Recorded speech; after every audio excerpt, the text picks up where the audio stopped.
Olá pessoal, tudo bem? Este vídeo aqui tem explicações sobre o conteúdo da quarta semana de maio, ou seja, o último conteúdo aí do cadernão de vocês de maio, da quarta semana. Que é este conteúdo aqui, divisão de números naturais com resultado decimal e divisão de decimal por um número natural. Então vamos ver aqui o primeiro caso, que é divisão de números decimais, né? Ou seja, a gente vai ter aqui uma divisão em que o resultado vai dar um número decimal. Então sabemos que as divisões elas podem ser exatas quando não deixa resto ou não exata quando há algum resto na divisão.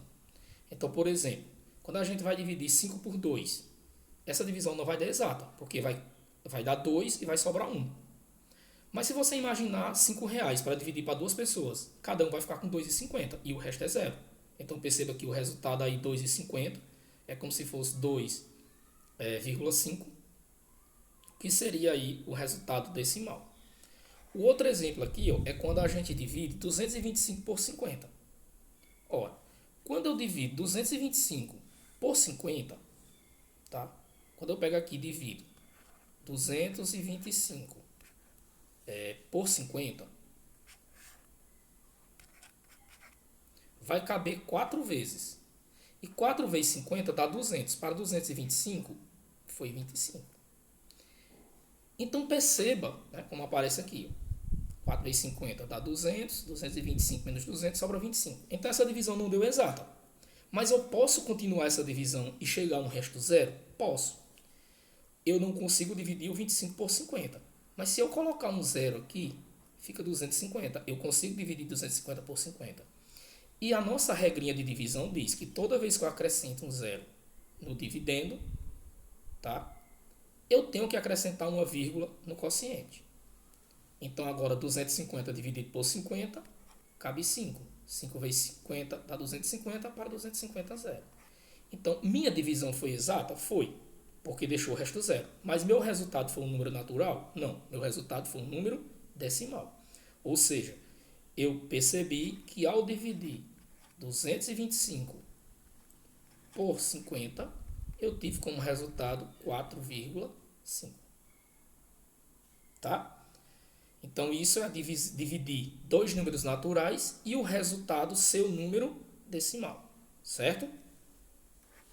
Agora aqui. Divisão de um natural e um decimal ou vice-versa. Então aqui nós vamos ter duas situações. Eu posso ter um número natural dividindo um decimal ou ter um decimal dividindo um natural. Nesse caso aqui eu estou tendo um decimal, que é 3,4, dividindo um natural, que é 2. Como é que fica isso? Ó, você pega o 3,4, olha onde a vírgula está. E o 2, a vírgula está aqui. Então o número 2 é a mesma coisa de 2,0. Só que 3,4 e 2,0, se eu deslocar a vírgula, é a mesma coisa de 34 por 20. Então o que é que isso significa dizer? Que dividir 3,4 por 2 é a mesma coisa que dividir 34 por 20. Quantas vezes cabe 20 dentro de 34? Uma vez 20 e 20 para 34, 14. Eu não consigo dividir 14 por 20, mas se eu colocar um zero aqui, eu consigo dividir 140 por 20. E o que é que diz a regrinha? Colocou um zero aqui e coloca uma vírgula aqui. Tá? Se eu precisasse botar um segundo zero, aí eu não ia colocar uma segunda vírgula. Eu colocaria agora um zero. Tá bom? Aí 140 por 20 cabe 7. 7 vezes 20, 140, para 140 nada. Então, mais uma vez, a divisão deu exata, porém com um resultado decimal. Então eu sei que ao dividir 3,4 por 2, eu obtenho 1,2 como resposta.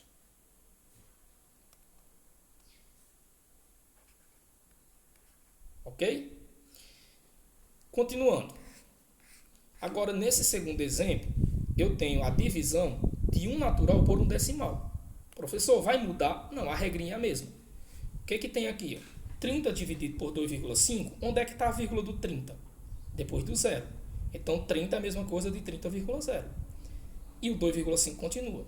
Dividir 30,0 por 2,5 é a mesma coisa que dividir 300 por 25. Então, esse é o mecanismo que você faz para fugir dessa vírgula. Então, eu percebo que dividir o número 30 por 2,5 é a mesma coisa que dividir 300 por 25. Então, essa vírgula para virar 25 andou para cá. E a vírgula que estava aqui depois do zero, ela andou. Como ela andou para frente, então acrescenta um zero. E aqui vai, uma vez 25 é 25, para 30, 5, desce outro zero. Aqui eu não vou botar vírgula, porque esse zero não foi acrescentado, ele foi descido aqui. É diferente. Se eu tivesse acrescentado, eu colocaria uma vírgula, mas eu não acrescentei, ele só desceu. E aqui cabe 2. 2 vezes 25, 25 para 50, zero. Então, olha que interessante, eu tive a divisão de um número natural por um decimal e o resultado do natural. Então, eu posso ter a divisão de um natural por decimal e o resultado da natural, e posso ter a divisão de um natural por natural, o resultado da decimal, e também posso ter a divisão de um natural por um decimal e o resultado também da decimal. Agora, a gente tem aqui a divisão de um número por 10, por 100 e por 1000. É muito fácil fazer essa divisão por 10, por 100 e por 1000, porque é só deslocar a vírgula para a esquerda. Então, por exemplo, se a gente tem aqui 285, se eu for dividir isso aqui por 10, eu sei, sem fazer nenhuma conta, que isso aqui dá 28,5. Porque este número, a vírgula está aqui. Se eu estou dividindo por 10, ela vem para cá. Certo? Então vai ficar 28,5. Ok? Agora, se eu for dividir por 100, ela já vai andar 1, 2. Então, ela já vem para cá. Então, por 100 já daria 2,85. Por 100 já daria 2,85. E se for por 1000, ela já vai andar 1, 2, 3. Então, por 1000 já daria 0,285. Então, dividir por 10 por 100 ou por 1000 é isso. É você deslocar a vírgula. Professor, e se o número já tiver vírgula? Se eu já tiver 328,3 e eu vou dividir por 10, a vírgula vai deslocar para cá. Vai ficar 32,83. Isso dividindo por 10. Se for dividir por 100, ela já desloca duas. Então já fica 3,283. E se for por 1000, 0,3283. Então é sempre deslocar para a esquerda. Então dividir por 10, por 100 ou por 1000, você vai sempre deslocar para a esquerda. Certo? Você sempre vai deslocar a vírgula para a esquerda. Desloca uma casa se for por 10. Desloca duas se for por 100. Desloca 3 se for por 1000. Tranquilo?